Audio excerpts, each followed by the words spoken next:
This painting is of Sarah Crowe. She's sitting in her Gothic drawing room at Kiplin Hall, which was built in the 1820s. Sarah was born here in 1799 and lived the whole of her life at Kiplin Hall. Her father, Robert Crowe, was the grandson of Christopher Crowe the Elder, and he's the man who bought Kiplin from his stepson, Charles Calvert, the 5th Lord Baltimore, in 1722. Sarah married the Earl of Tyrconnel, John Delaval Carpenter, 4th Earl of Tyrconnel, in 1817. Now, Robert Crowe set up the marriage settlement very carefully, and the Earl was only tenant for life rather than owning Kiplin Hall, which is very unusual for that time because usually a wife's possessions and her money belonged to her husband. They married in 1817 and her father died the following year in 1818, and so they could then begin to really start their lives here at Kiplin Hall.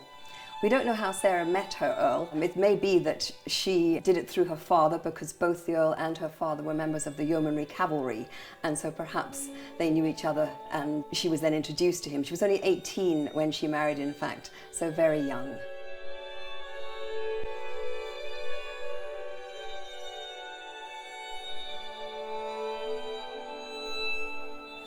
I always wondered whether the Earl of Tyrconnel was perhaps a bit vain because we have more portraits of him than anybody else in the house. There are 3 oil paintings and a marble library bust. And funnily enough, I was reading one of his daughter's biography of Dr. Scott of Catterick, who was a great friend of the Tyrconnels. And one of his daughters was visiting Lady Tyrconnel, and she writes to her sister and says, "Lord T, very vain."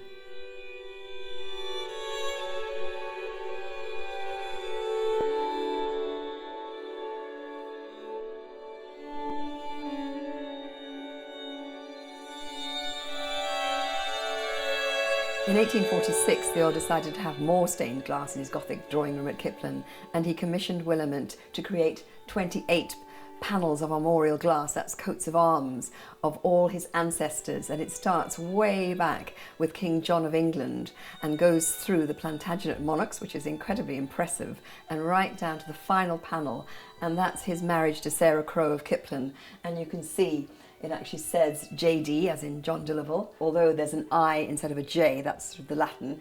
Earl of Tyrconnel married Sarah Crowe, and that brings us to their marriage in 1817.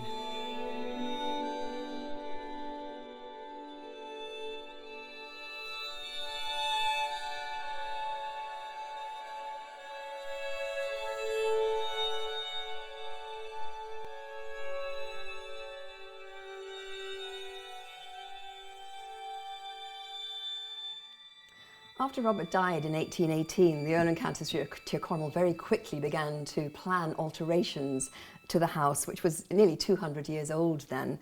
They asked the architect P.F. Robinson to design a Gothic-style drawing room because the Gothic style was very popular in the 1820s. And he designed an extension which was added to the south of the house. It joined the hall through the south tower, and you can see how it is added to the house and has pointed Gothic-style arches. Also taken in 1867. This photograph of it shows people gathered around the house, and you can see the Gothic drawing room very clearly, and the cattle right down by the front door. It was very unusual to have your photograph taken in 1867, which I'm sure is why so many people are gathered there. And also, I'm sure that one of the ladies standing in the front door of Kiplin is Lady Tyrconnel herself.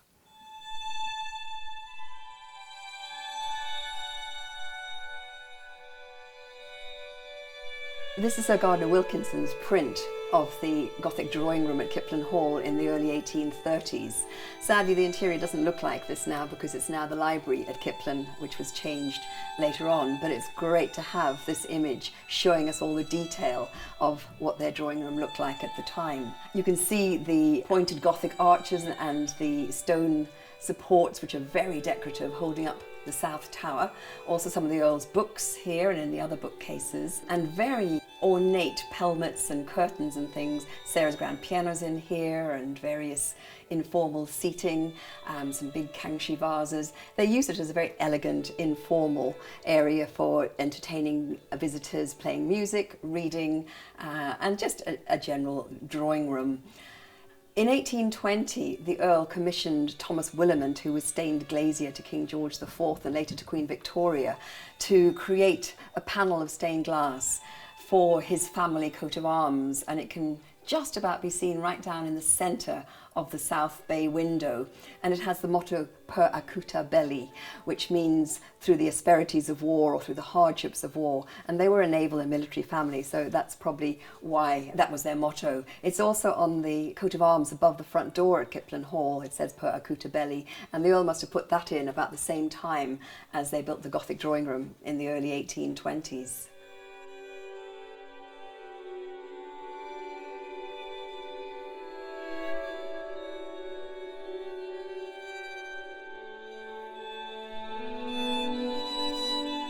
In the drawing room, I can introduce you to the Earl of Tyrconnel's family. We have Charles Carpenter, his father, who was the younger brother of George, the second Earl of Tyrconnel, and his mother, Elizabeth Mackenzie, and her elder son, also George. The Earl had no son, and so the title passed to his nephews, and George became the third Earl of Tyrconnel, but sadly he died in Russia when he was only 24 years old, and his younger brother, John Delaval, became the fourth Earl of Tyrconnel, and that's our Earl. To introduce you to the black sheep of the family, this is George Carpenter, who was the second Earl of Tyrconnel. Unfortunately, he was very profligate. He was into wine, women, song. I don't know about the gambling, but he spent all the family fortune. He sold the houses and the land, and he had several illegitimate children. So there was really nothing for his nephews to inherit except for the title, the impressive family portraits, and a very large and fine library of leather-bound books.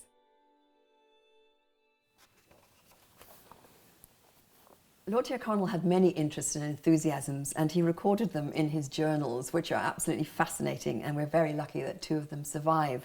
His handwriting is terrible, and he did write quite a lot of it in his own version of shorthand, and I wonder if that was because he didn't want Sarah to be able to read them. There are some entries about various young ladies through his life, one of whom he gave a piano and a bracelet to, and went dancing with her until 4 o'clock in the morning at Hornby Castle, when Sarah seems to have been here at Kiplin. And there's an entry in his journal about Augusta's marriage, and it is actually very legible and underlined with 3 exclamation marks, and it says, "Augusta threw herself away on a man who resembles a white slug, married actually to him today." So you can see how strongly he felt about it. From time to time, the phrase Lady T.X. occurs in the journals, and it took the volunteer who was painstakingly transcribing them a while to work out that it meant Lady T. Cross, and she did get very cross about the young ladies, understandably. And it's the 31st of March, 1833. Did not go to church, but much annoyed at the row with Lady T, that's his wife, Lady Tyrconnel, about poor J. Duffel, she having told her of my having given her a ring, and being jealous about it, with 3 exclamation marks. The Earl was involved in politics and was a supporter of the 1832 Reform Act. As well as recording it all in his journal, he also had a dinner, a large dinner for hundreds of people at the nearby village of Scorton when the Act was passed. And they sat down to dinner and there were toasts and banners and things. And his journal records the dinner on the 1st of August 1832. And here we have the 1st of August. This was the day of the Reform dinner, and all went in my carriage except Dr. Scott. The collection was about £50, and about 400 sat down. After, 300 children sat down, and perhaps about 150 strangers. I gave them 4 dozen of wine, which lasted with their small glasses for several toasts. My health was drunk, and I had to make a short speech, for the table was between 120 and 130 yards, and there was no power to make oneself heard. There was a dance after, and all went well, so that the people said they had never passed a better day. And we have a wonderful painting of his dinner at Scorton, with all the people on the green, raising their glasses in toasts and posed for the artist. The Reform Act, although it was progress, it only gave the vote to 1 in 5 of the adult male population, which still meant only 1 million people out of a population of 14 million, so there was a long way to go. Other interests included country pursuits like shooting and fishing, and also archaeology. He was interested in art, but particularly interested in agriculture and the estate and reform on the estate. But many of his interests were very expensive, and the expense caused quite a number of problems. He loved new technology, he was very passionate about it, and he had a pedometer. And when he walked around his estate to look at the building works or the drainage works and flood defence, he recorded how many miles he walked each day. And this was in the early 1830s. The Earl's handwriting in shorthand is very, very difficult to read, but you can just see here, pedometer gave 8 miles from Missel Hill to my mother's, having first been to the cottage below and walked altogether 12 3/4 miles. He loved technology and was very proud of his pedometer. One of the Earl's new technology at Kiplin was a gas house in 1832, which he records in his journal, and it provided gas lighting for Kiplin Hall very, very early. And interestingly, in the 1841 census, there's a record of a gas man who must have been in charge of all of this. He also loved steam engines, and he had a threshing machine and a reaping machine. And there's a lovely quote from his journal when one of the machines started working here. It's dated the 17th of October 1851, and he says, "This was a red-letter day here as the steam engine began to work for the first time, and did its work very well too, threshing a lot of oats and appearing not to burn any great quantity of coals. Lady T," that's his wife, Sarah, "and Eliza also came to see it. Eliza foolish and would not look at it for a minute, and Lady T nervous and giddy." The Tyrconnels shared a love of horticulture and gardening. The Earl grew all sorts of exotic fruits and vegetables. Sarah also loved flowers, and she had her own hothouse just outside the walled garden, and planted wild flowers in the woods at Kiplin, which apparently was fashionable at the time. And there are still many shades of pink primroses there, which are rather lovely. When they were away from Kiplin, they liked to visit London, and they also enjoyed sailing on the Earl's yacht Intrepid. And again, there was more technology for that. He bought telescopes and also a Dent marine chronometer, number 1803, which was stolen from Kiplin in 1976. There was a great burglary of items from the library. But amazingly, it came up for auction in 2012, and it came back to Kiplin, which is wonderful. Despite her husband's extravagance, Sarah was involved in a lot of philanthropy.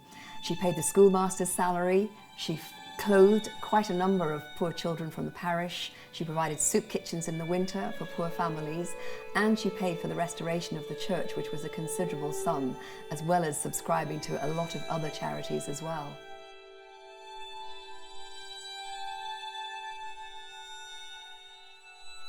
One terribly sad story we only really know the details of from the Earl's journal was in February 1847, when Sarah was 47 years old. The doctor was called, she had a swelling, and they didn't know what it was. And the young doctor discovered that after several days she had been in labour with a child that she did not know she was going to have. And eventually, after a lot of pain and suffering, the baby girl was born, but died almost immediately afterwards, just because the labour had gone on so long. We knew that there was a little plaque in the church for a birth and a death on the same day, but it was only in the Earl's journals that we learnt about how heartbroken he was at the death of the baby. And of course, Lady Tyrconnel must have been as well. But it's extraordinary that she managed to survive at that age and at that time, but sadly lost the baby. The Earl's health deteriorated towards the end of his life, which probably wasn't helped by the little blue pills prescribed by the doctor, because apparently they contained arsenic, which may rather have hastened his end. He died in 1853, and Sarah lived on at Kiplin for another 15 years. But she wasn't alone. She had friends and family to visit, and she had 16 indoor and outdoor servants to look after her. And she died here in 1868.